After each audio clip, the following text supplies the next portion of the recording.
Hey, salut à tous, on se retrouve aujourd'hui pour une nouvelle vidéo de test avec aujourd'hui un téléphone.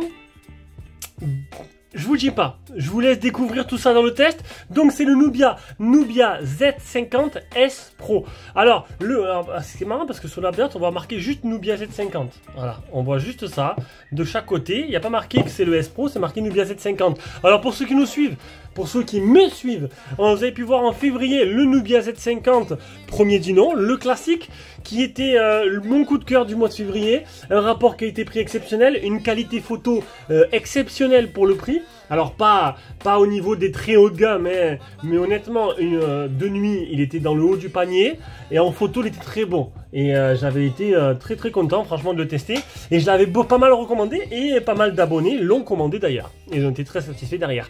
Là, ils ont sorti un Nubia Z50 S Pro qui n'a rien à voir en fait. Honnêtement, il serait appelé Z60, ça aurait été mieux. Parce que là, du coup, ça va porter à confusion. Parce que là, ils veulent jouer sur la vibe du Z50 en l'appelant S Pro. Mais honnêtement, il a rien du tout du Z50. Mis à part la boîte qui s'appelle Z50. Le design, la forme, il y a tout qui est totalement différent. On repart sur de nouvelles bases, sur un nouveau téléphone. Est-ce que c'est encore une réussite? Est-ce qu'en photo, il va faire mieux ou moins bien? C'est qu'on va voir ça dans le test. Donc c'est un smartphone qui vient de la boutique Trading Shenzhen. Hop là, je refais une petite mise au point. Trading Shenzhen, je vous mettrai un lien d'achat en dessous dans la description. Comme d'habitude, vite fait une petite réclame. Donc si tu veux t'abonner, bah tu t'abonnes tout simplement. Un petit commentaire, un petit pouce bleu. Je lis tous les commentaires. Si tu veux me faire un petit don parce que tu m'aimes beaucoup, voilà, tu me faire un petit don sur Tipeee ou sur YouTube avec le bouton rejoindre. Ce téléphone, alors j'ai beaucoup hésité. Comme beaucoup de modèles, j'ai envie de te dire. Et je sais toujours pas. Je sais plus. Je sais pas, j'ai trop de téléphones, je sais pas quoi garder. J'utilise un Oppo Reno 9 Pro Plus pour l'instant qui me convient très bien. Mais c'est vrai qu'il est beau celui-là. Il est très bien, il a d'énormes qualités. Du coup, donc il vient de Trading, je te mets un lien d'achat en dessous de la description. Passe par mon lien, ça m'aide. Voilà. Ça te coûte... Ah, tu gagnes 5 euros. Passer par mon lien, tu gagnes 5 euros, ça fait toujours 5 euros de moins. Et en plus, ça m'aide. Donc, je sais plus où j'en étais. J'ai été interrompu et une catastrophe. Voilà, petite catastrophe ménagère. Donc du coup, je sais plus. Voilà, bon, le téléphone il sera disponible à la vente. Alors peut-être qu'il sera déjà vendu au niveau du test. Au moment du, je vais le publier. D'abord, je le propose aux tipeurs et aux donateurs de YouTube et après je le propose à tout le monde. Voilà. Allez, on commence de suite les caractéristiques et le design. Donc déjà un design iPhone-esque. Pour ceux qui aiment la marque à la pomme. Il n'y a rien à dire. Alors, iPhone-esque, voilà, tout pareil, plat, les formes. Bon, l'appareil photo à l'arrière, ça n'a rien à voir, puisqu'à l'arrière, on a l'impression d'avoir, ben, on peut voir la boîte, un vrai réflexe, en fait, un vrai appareil photo. Réflexe, hybride, je sais pas trop, voilà, c'est pas mon dada, mais voilà, on a l'impression d'avoir comme ça un vrai appareil photo, c'est plutôt joli. Bon, on aime ou on n'aime pas, et la forme pareil, on aime ou on n'aime pas. Donc, dimension 75,9 sur 163,6 sur 8,6 mm d'épaisseur pour un poids de 228 grammes. 89% ce que prend l'écran par rapport à la surface totale du téléphone. On peut voir des bordures qui sont assez fines, voilà. Donc en bas, c'est un peu plus épais qu'en haut, bien sûr, mais des bordures quand même qui sont assez fines. En prise en main, ben... Alors honnêtement, moi, voilà, pour moi, les téléphones incurvés, ils ont les meilleures prises en main. Là, c'est vrai que la prise en main, bon, c'est assez glissant, un revêtement à l'arrière, et c'est pas super agréable. Alors, ils t'ont fourni une coque en plus qui est inutile. Enfin, c'est mon avis après. Elle protège les quatre côtés, donc elle protège rien. Bon, on va dire qu'un il tombe sur un côté, mis à part s'ils sont vraiment à plat. Mais on va dire que les coques en silicone simple, ça aurait été largement suffisant. Et puis j'aurais pu, moi, avoir une prise en main plus intégrale. Là, franchement, voilà, j'aime pas la coque. Et la prise en main, je la trouve pas top. Maintenant, c'est voilà, c'est comme un iPhone, donc... Après, j'étais habitué aux écrans incurvés et voilà, c'est pour ça que bon, après, c'est juste mon avis personnel. Chacun, après, fait ce qu'il veut. Le téléphone, en soi, il est super joli. J'adore, voilà, le design. Il est agréable à utiliser.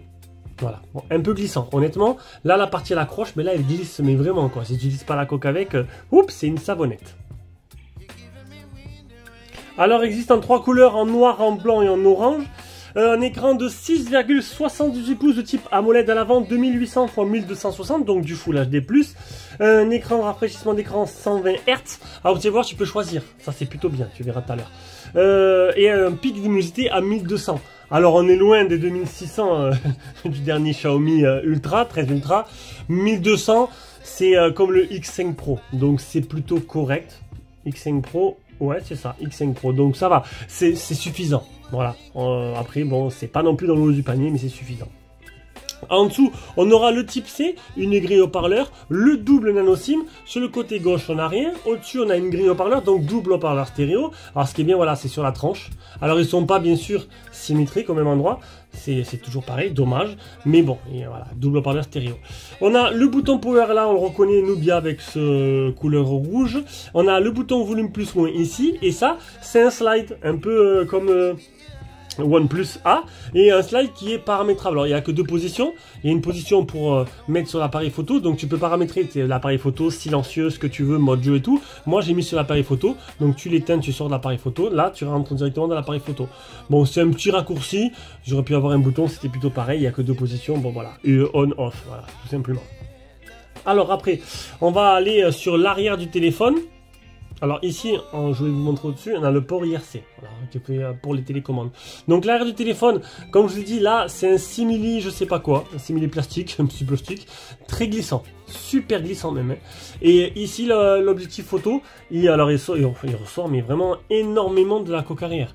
Alors, si ça ressort, c'est qu'il a besoin d'avoir la place qu'il a. Hein. C'est pas pour faire joli, c'est qu'il a besoin de cette place-là. Les objectifs photos sont de plus en plus gros, de plus en plus puissants, avec de plus en plus de grosses ouvertures. Non, taille, excusez-moi, taille, pas ouverture. Mais voilà, donc ça prend de la place. Alors, niveau photo, alors on a un objectif de 35 mm. Vous allez voir, ça va faire toute la différence pour la partie photo. On a un principal de 54 mégapixels, un IMX 800, ouverture 1.6. Alors ils ont fait le choix de ne pas mettre le capteur de 1 pouce qu'il y a dans les derniers, dernier Vivo, dernier Xiaomi 13 Ultra. Voilà, ils ont pris celui-là, apparemment. Il donne aussi de très bonnes... On verra, surprise, vous allez voir, surprise. Téléobjectif plus macro 8 mégapixels INX, un macro 2 cm, c'est très bien.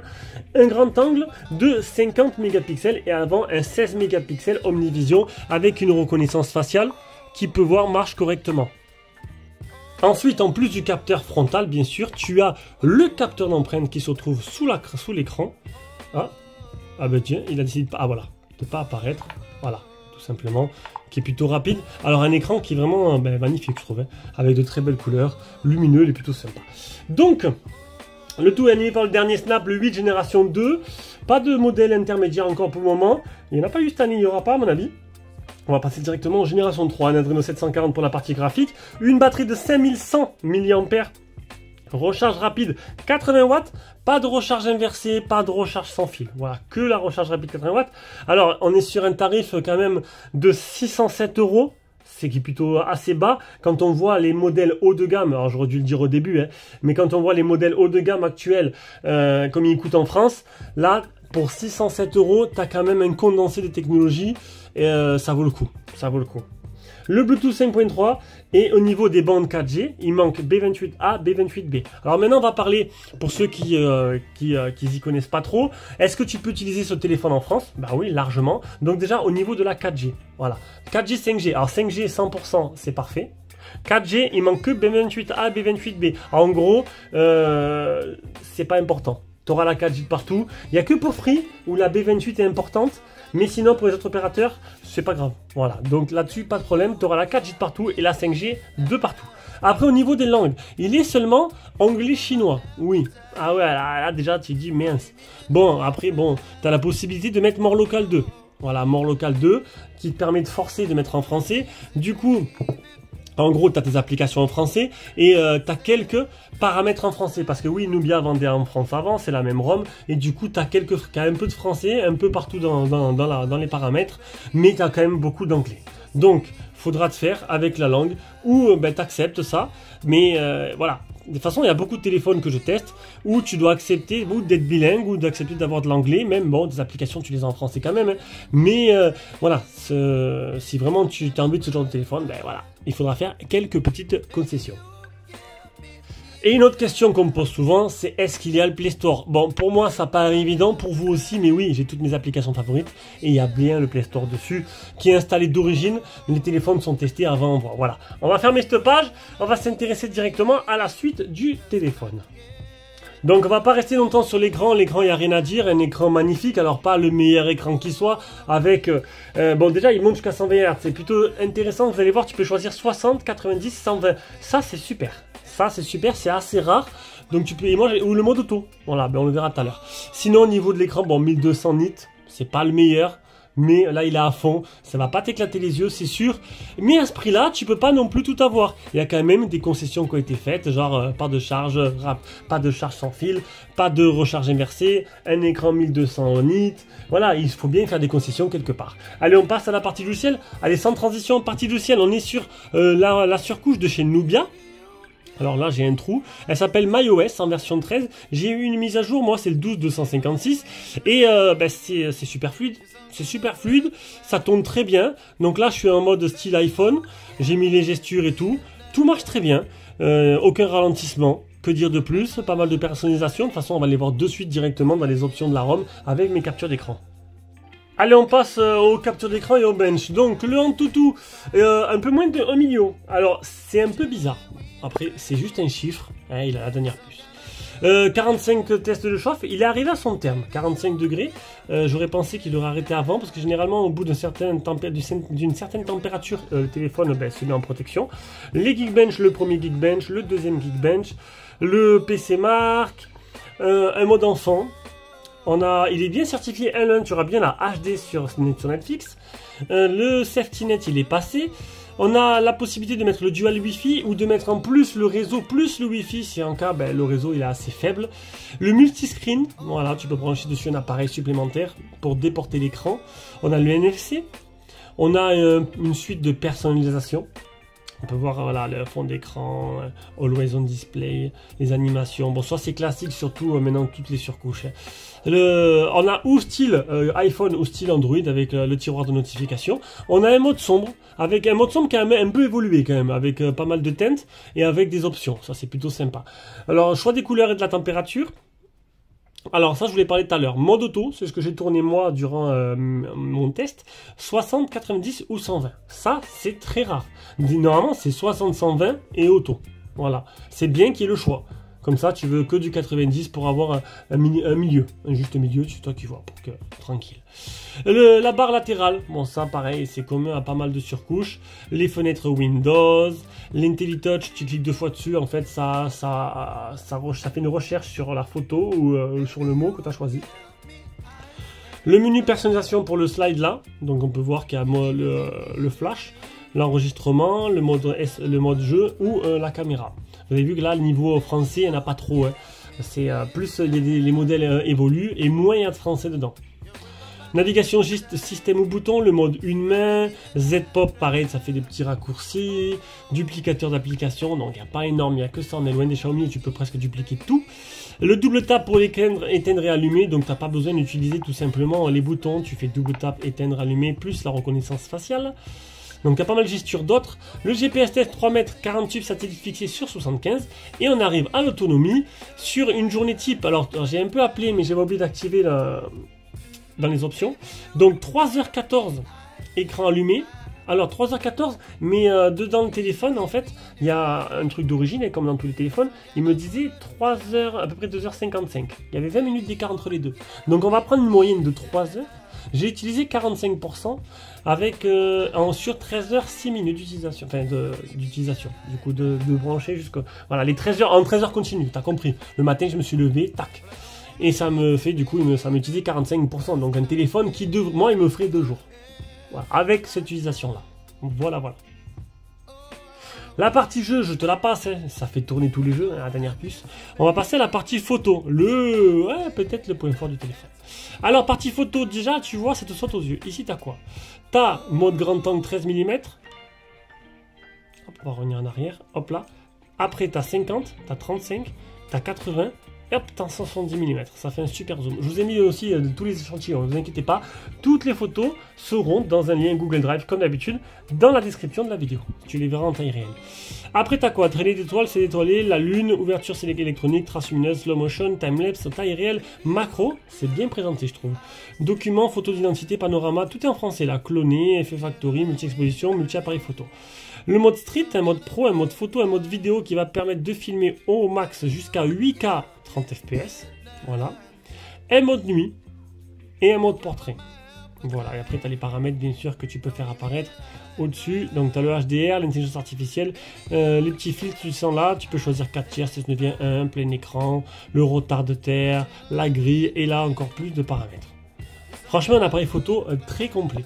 Alors maintenant, je vous mets toutes les photos, et les vidéos, et on revient directement avec un bilan en frontal. Allez, on passe à la partie.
Allez, voilà, vous avez pu voir toutes les photos et vidéos que j'ai prises.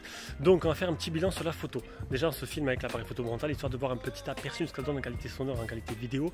Donc, on oublie le Z50 qui était très bon de nuit. De toute façon, c'est un autre téléphone. On n'a vraiment pas une suite, on n'a vraiment pas un téléphone amélioré, on a vraiment un modèle différent qui change à tout au point. Donc là-dessus, la nuit, hop là, le soleil, tac, on va peut-être tourner comme ça, on va tourner. Donc pour la nuit, bon écoutez, là, il n'y a rien d'exceptionnel. La nuit, on a beaucoup mieux chez la concurrence, c'est pas ça qui était vraiment travaillé dessus. Là franchement, vous avez pu voir les photos de plein jour sont détaillées, sont magnifiques, sont belles, le détourage est parfait, l'effet de profondeur est excellent, il excelle là-dessus, vous avez pu voir les sujets sont bien mis en valeur, ça pète, c'est superbe. L'objectif 35 mm fait des merveilles et honnêtement, avec tous les téléphones que j'ai testés, j'ai pas vu un appareil photo faire aussi bien là-dessus. Rien à dire, très jaune, très simple. Le top. Voilà, j'en perds mes mots. J'ai été bluffé, honnêtement. Tu aurais vu ma tête en direct quand j'ai fait quand je prenais les photos avec. Étonné. Voilà. Après, en plus de ça, tu as un macro 2 cm.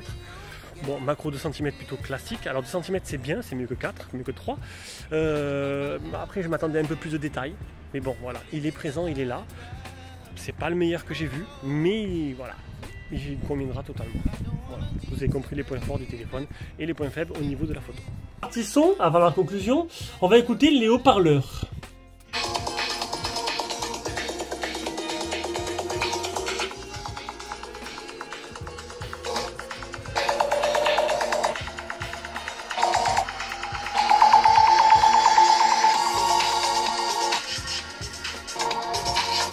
Bon, le son est excellent, mais comme d'habitude, il y a une disparité voilà, entre le haut-parleur du bas et le haut-parleur du haut.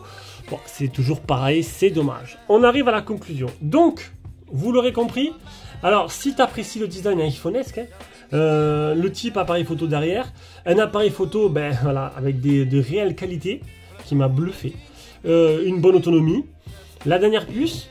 Si tu fais l'impasse sur qu'il n'y ait pas trop de français et que tu devras faire avec de l'anglais, après, honnêtement, bon, après, il y en a qui... tu peux pas, tu comprends rien en anglais, tu comprends rien en anglais, voilà, pour ceux qui peuvent, voilà, c'est pas destiné à tout le monde.